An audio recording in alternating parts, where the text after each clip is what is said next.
जो लोग कर्म मार्गी हैं, कर्म पर ज्यादा विश्वास करते हैं, पूरे विश्व का जितना भी श्रमिक है, अर्थात शूद्र, अर्थात सेवक, अर्थात मजदूर, लेबर,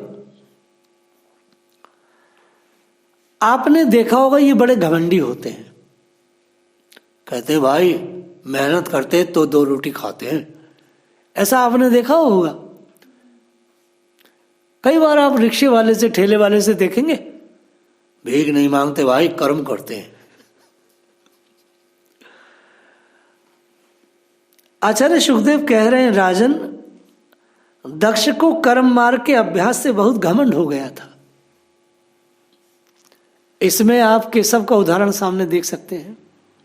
आप खुद अपना अपना देखें। आप बहुत कर्म करें केशव, बहुत बड़े बड़े काम करने लगे तो एक अजीब प्रकार का फील, अजीब प्रकार का अहम अंदर आ जाता है। श्रीमद् भागवत कह रही है, दक्ष को कर्म मार्ग के अभ्यास के कारण बहुत घमंड हो गया था। मैंने 50 गमले बनाए, अंदर से अहम आया, भगवान ने यार इतनी बड़ी कला मेरे को दे दी। मैं स्टोन के पॉट, सेलो पॉट बनाने लगा। कर्म में, कर्म के अभ्यास से घमंड हो जाता है। तबला बजा रहे हैं दीपक जोशी, तबला बहुत अच्छा बजाने लगे, चले गए कहीं। कर्म के अभ्यास से घमंड हो जाता है। राजा दक्ष को भी घमंड हो गया, को भी घमंड हुआ। कर्म के अभ्यास से घमंड होता है।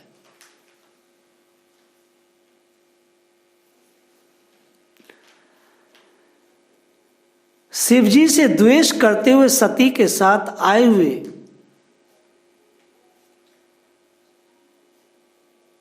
जो भूत प्रेत थे, जब देखा कि हमारी स्वामिनी को इतना ये दुख दे रहा है तो भूत प्रेत मारने को दौड़े।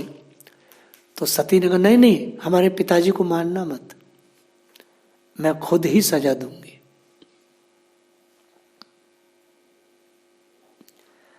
सती ने कहा, न यस्य लोके असित्यशायन प्रिया स्थित प्रियो देवव्रता प्रिय आत्मनः। पिताजी भगवान शंकर से बड़ा संसार में कोई नहीं है। वह तो सभी देहधारियों के प्रिय आत्मा, और उनका न कोई प्रिय है न कोई अप्रिय।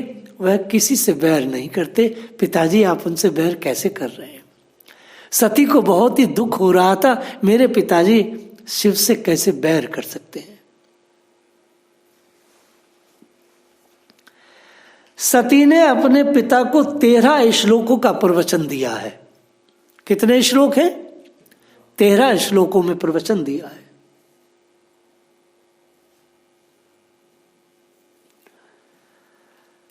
जो मनुष्य शव रूप जड़ शरीर को ही आत्मा मानते हैं, ऐसे ईर्ष्यावद सर्वदा महापुरुषों की निंदा करते दिखाई देते हैं। ये सती ने बात कही अपने पिता से। लेकिन हे पिता, महापुरुष कभी भी नीच लोगों की चेष्टाओं पर कोई ध्यान नहीं देते।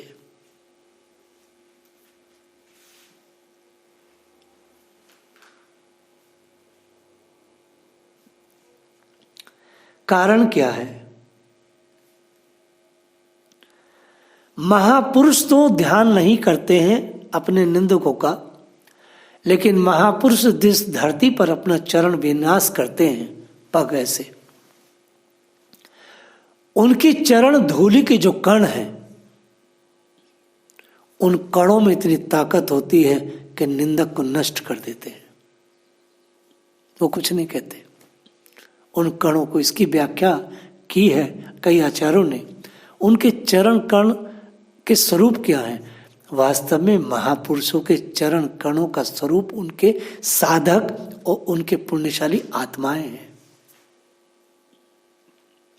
उनके प्रताप से उनका नाश होता है।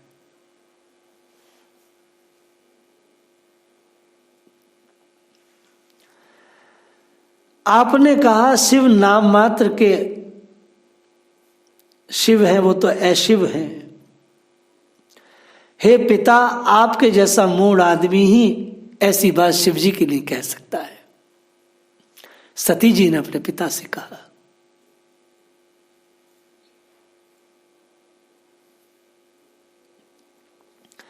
जो भगवान शिव शमशान भूमिस्थ नरमुंडों की माला, चिता की भस्म, हड्डियां पहने, जटा बिखेरे और शमशान पर निवास करते हैं,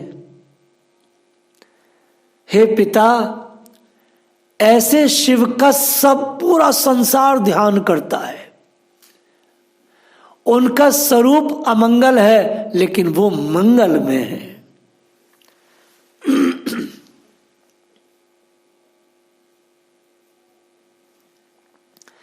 हे पिता, मैं आपसे क्या कहूं, यदि निर्कुश लोग धर्म मर्यादा की रक्षा करने वाले अपने पूजनीय स्वामी की निंदा करें तो अपने में उसे दंड देने की शक्ति ना होने पर कान बंद कर ले।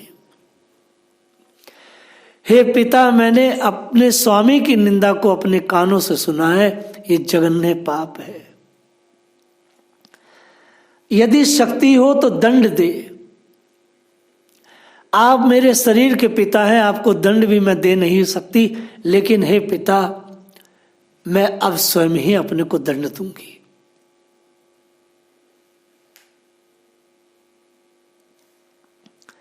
आप भगवान नीलकंठ की निंदा करने वाले हैं, इसलिए आपसे उत्पन्न इस शरीर को अब मैं नहीं रख सकती। यदि भूल से भी कोई निंदित वस्तु खा ली जाए तो उसे बमन करके निकाल देने में ही मनुष्य की बुद्धि बताई गई है।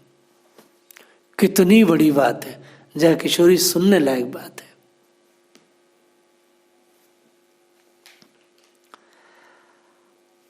आतस्त वो तत्पन्मिदम कलेवरम न धरेशति सिति कंठ ग्रहणीय।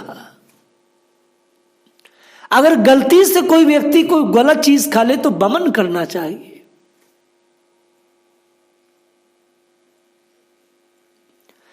हे पिता, गलती से या प्रारब्ध से आपके द्वारा जो मुझे शरीर मिला है, आपके जैसे अध्यक्ष और मूढ़ और शिव निंदक पिता के माध्यम से जो ये मुझे शरीर मिला है, इस शरीर को मैं नहीं रखूंगी। इस श्लोक से यह बात सिद्ध होती है, मां या बाप कोई बड़ी हस्ती नहीं है, सबसे बड़ी हस्ती केवल भगवान है और सत्य ही बड़ी हस्ती है। अगर पिता ईश्वर द्रोही हो जाए, मां ईश्वर द्रोही हो जाए, तो धिक्कार ऐसी मां को और धिक्कार ऐसे पिता को सती ने अपने आचरण से प्रस्तुत किया। सती ने कहा, तेरे जैसे दुष्ट पिता के द्वारा जो ये शरीर मिला है, मैं तुझसे तो कुछ कह नहीं सकती, अब मैं ये शरीर नहीं रखूंगी कि तेरे जैसे पापी के द्वारा ये शरीर दिया हुआ है, मैं इसे नहीं रखूंगी। मैं इससे धर्म भी नहीं करूंगी, मैं इससे सिद्ध तत्व की साधना भी नहीं करूंगी। मुझे ये शरीर नष्ट करना है। कितनी बड़ी बात है।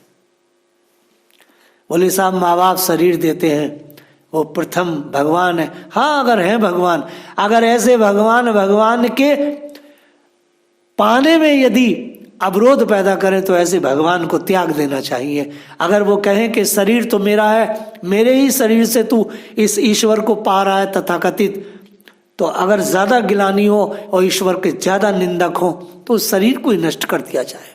सती ने यही उदाहरण दिया है अपने जीवन में, अपने कार्यकलापों से।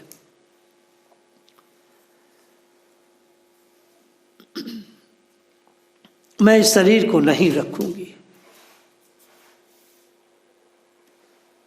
क्योंकि ये शरीर तुम्हारा दिया हुआ है।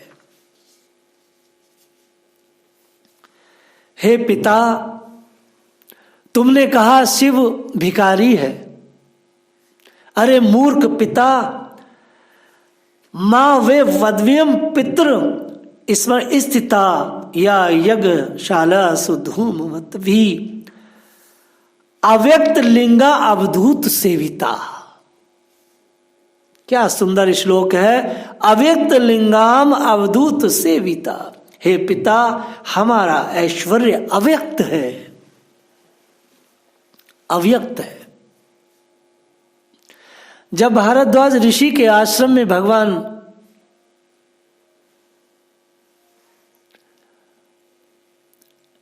को मनाने के हेतु भरत जी पूरी अयोध्या को लेके गए, तो सारी रिद्धि सिद्धि भारद्वाज जी के कृपा से प्रत्यक्ष खड़ी होकर के अयोध्या के निवासियों का स्वागत किया, और ऐसा स्वागत किया कि बड़े बड़े राजे महाराजे दांत तले उंगली दे गए। जबकि भारद्वाज जी तो अपने आश्रम में और अपने साधकों के साथ कंदमूल फल ही खाते थे। मां सती ने कहा, पिताजी, हमारा ऐश्वर्य अव्यक्त है, हमको गरीब नहीं है। हमारा ऐश्वर्य अव्यक्त है, वो दिखाई नहीं देता है तुम्हारे जैसे मूर्खों को, तुम्हारे जैसे बेवकूफों को, तुम्हारे जैसे कर्म आसक्त लोगों को। महात्माओं का, संतों का, योगियों का जो ऐश्वर्य है वो दिखाई नहीं देता है। आत्मज्ञानी महापुरुष ही उसका सेवन कर सकते हैं। वास्तव में जो योगियों का जो ऐश्वर्य है, जो आत्मज्ञानी है, जो तत्वज्ञानी है, जो साधक है, जो वैष्णव है, केवल उसका सेवन वही कर सकते हैं। पिता, आपके पास वो ऐश्वर्य नहीं है, आपके पास बकवास ऐश्वर्य है। अच्छा, आप ये बताइए, आप एक छोटे से आश्रम में रहते हैं मेरे, ठीक है, ओके। आप देखिए यहाँ सुबह से शाम तक भगवान की चर्चा, भगवान की ये, भगवान की वो सेवा, भगवान की सेवा, स्वाध्याय, अनुशीलन, ये सब चीजें हैं। ये ऐश्वर्य क्या किसी पैसे वाले के घर में हो सकता है? पैसे वाले के घर में दिन रात दूसरा काम हो सकता है, लेकिन जिस तरह का ऐश्वर्य, आध्यात्मिक ऐश्वर्य हमारे पास है, उनके पास कभी नहीं हो सकता। क्या वो लोग 2:30-3 बजे उठ सकते हैं? क्या वो लोग इस तरह प्रतिदिन कथा में रह सकते हैं? क्या वो लोग 20-50 माला कर सकते हैं? क्या लोग कृष्ण कॉन्सेंस में अपनी लाइफ को जी सकते हैं? कभी नहीं। ये अव्यक्त ऐश्वर्य है जो भगवान के द्वारा देवीय प्रदत्त है। वो लोग खान पान को, बढ़िया रहन सहन को और अच्छे गाड़ी बंगले को ही ऐश्वर्य मानते हैं, बेवकूफ लोग। ऐश्वर्य तो ये वाला है। साधु रमण करते हैं। हमारे सठ गोस्वामी भक्त वृंद ऐश्वर्य में थे, क्योंकि उनके पास भगवान के चिंतन का ऐश्वर्य था।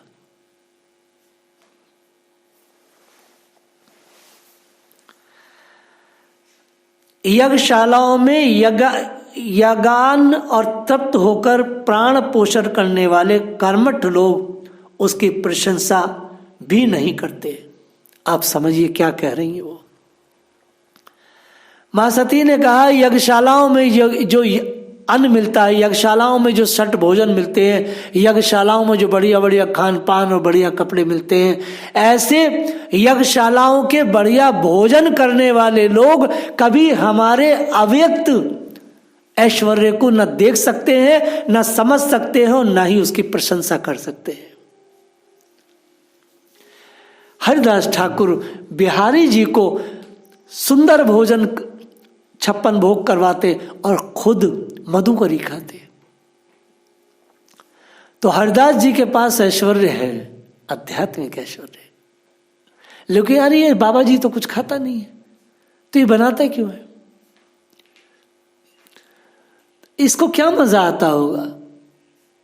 ये तो सूखी रोटी खाता है, लेकिन जो खूब बढ़िया बढ़िया भोजन करने के बाद जो त्यागी महात्माओं की जो सूखी रोटी जो वो पाते हैं प्रेम से, जो दिव्य प्रसादी, उसका वो न तो कभी अनुशीलन कर सकते हैं, न उसकी प्रशंसा कर सकते हैं, न उन्हें अच्छा लगेगा।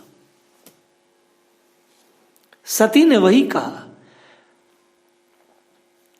जो प्राणों का और शरीरों का पोषण करने में बने हुए हैं, वो लोग कभी हमारी जीवन शैली का, जो मेरी और शिव की जीवन शैली है, उस शैली का आप लोग कभी भी प्रशंसा नहीं करेंगे। आप भगवान शंकर का अपराध करने वाले हैं, अतः आपके शरीर से उत्पन्न इस निंदनीय देह को रखकर अब मुझे करना क्या है? इतनी घृणा है आज सती को अपने शरीर से कि इस पापी के द्वारा शरीर दिया गया है।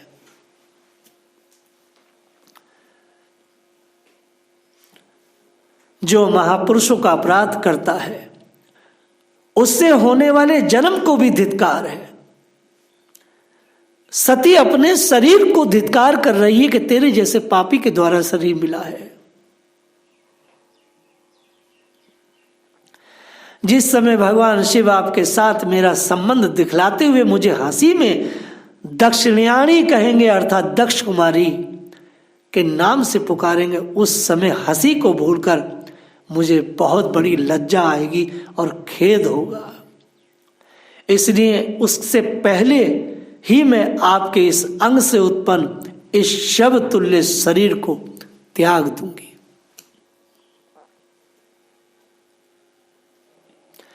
और सती ने यज्ञ मंडप में अपने मुख को उत्तर दिशा में करके आचमन करके पीला वस्त्र ओढ़कर आंखें मूंद ली, आंख बंद कर ली, आसन को स्थिर किया, प्राणायाम के द्वारा प्राण और अपान को एक रूप करके नाभि चक्र में स्थित किया, नाभि चक्र ये, फिर उदान वायु को नाभि चक्र से ऊपर उठाकर धीरे धीरे बुद्धि के साथ हृदय में स्थापित किया। उसके पश्चात आनंदिता सती उस हृदय स्थित वायु को कंठ मार्ग से भ्रुकुटी के बीच में ले जाकर स्थित हो गई। जिस शरीर को महापुरुषों के बीच में भगवान शिव ने अपनी जंघा पर बिठाल करके लाड़ किया था, आज उस शरीर को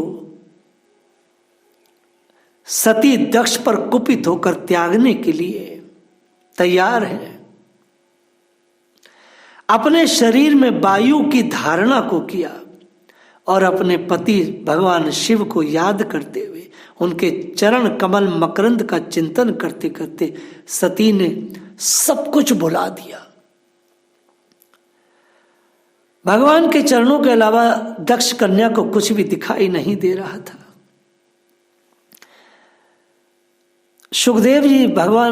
सुखदेव जी राजा परीक्षित को कथा श्रवण कराते हुए कहते हैं, राजन सर्वथा निर्दोष दक्ष कन्या, हर प्रकार से पूजनीय, संसार की वंदनीय, सभी प्रकार के अभिमान से मुक्त होकर अपने शरीर को योग अग्नि में समर्पित कर दिया और धू धू करके चलने लगी।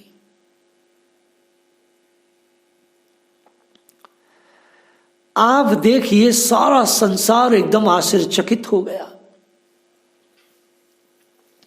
ये बात सारे संसार में फैल गई।